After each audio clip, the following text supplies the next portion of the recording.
নমস্কাৰ বন্ধুসকল and welcome to honestly Sunny. আজি এইটো ভিডিঅ'ত আমি আলোচনা কৰিম দশম শ্ৰেণীৰ অংকৰ প্ৰথমটো চেপ্টাৰ, যিটো হৈছে বাস্তৱ সংখ্যা বা যাক ইংৰাজীত কোৱা হয় ৰিয়েল নাম্বাৰ্ছ বুলি। গতিকে আহক পলম নকৰাকৈ আমি ভিডিঅ'টোৰ ফালে আগবাঢ়ি যাওঁ।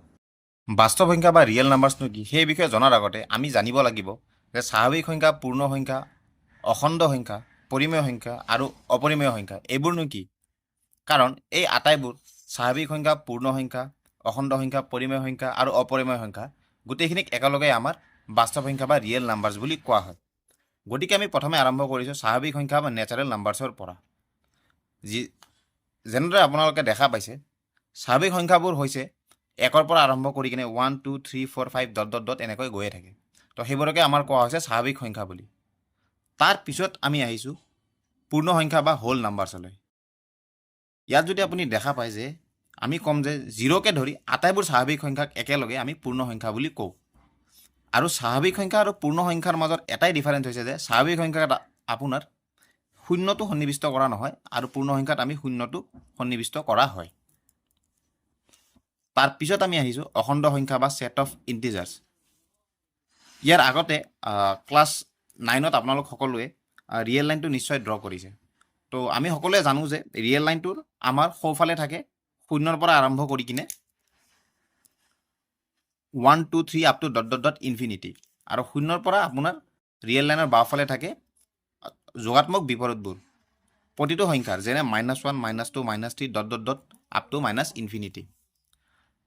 গতিকে ইয়াত যদি আমি অখণ্ড সংখ্যা বা ইণ্টিজাৰ্ছ বুজাব যাওঁ, সেইটো হৈছে যে 0 স্বাভাৱিক সংখ্যা আৰু ইহঁতৰ যোগাত্মক বিপৰীতবোৰক এই আটাইবোৰক একেলগে আমি অখণ্ড সংখ্যা বুলি কওঁ।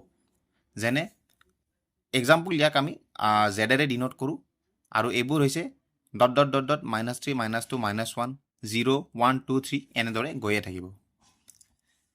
ইয়াৰ পিছত আমি আহিম ৰেচনেল নাম্বাৰ্ছ বা পৰিমেয় সংখ্যানো কি। বন্ধুসকল, এতিয়া আমি আলোচনা কৰিম ৰেচনেল নাম্বাৰ্ছ বা পৰিমেয় সংখ্যানো কি হয়। যিবোৰ সংখ্যাক আমি p/q আকাৰত প্ৰকাশ কৰিব পাৰোঁ সেইবোৰকে আমি পৰিমেয় সংখ্যা বা ৰেচনেল নাম্বাৰ্ছ বুলি কওঁ।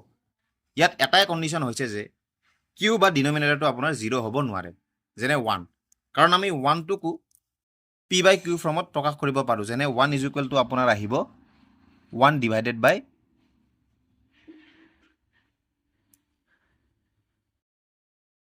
1।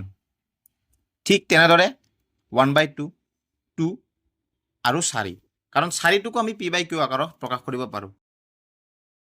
যেনে 8 ডিভাইডেড বাই 2 = আমাৰ 2 যদি 8 হৰণ কৰোঁ 2 4 × 8, আৰু ইয়াত কিউটো আপোনাৰ 0 নহয়।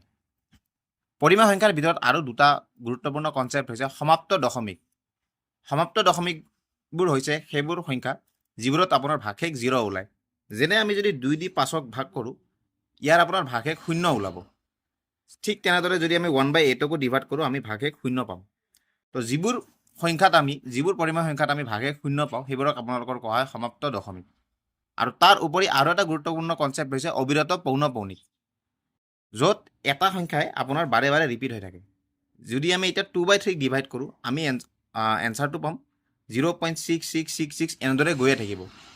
গতিকে এইটো হৈছে আপোনাৰ অবিৰত, মানে য'ত বিৰতি নাই, আৰু পৌনঃপুনিক মানে এটা সংখ্যাই বাৰে বাৰে আপোনাৰ ৰিপিট হৈ আছে। আৰু ইয়াক আমি 666টোক আমি বাৰে বাৰে লিখাতকৈ আমি 0.6ৰ ওপৰত ডেছেদি ডিনোট কৰি দিওঁ। ঠিক তেনেদৰে যদি আমি 1/7কো ডিভাইড কৰোঁ, আমি এনেকুৱাই কিবা এটা এনচাৰ পাম। সেইটো আপোনালোকে নিজে কেলকুলেট কৰি চাব, আৰু এনচাৰটো কি পায় মোক কমেণ্টত জনাব। আৰু শেষৰ ফালে আহিছোঁ আমি অপৰিমেয় সংখ্যা।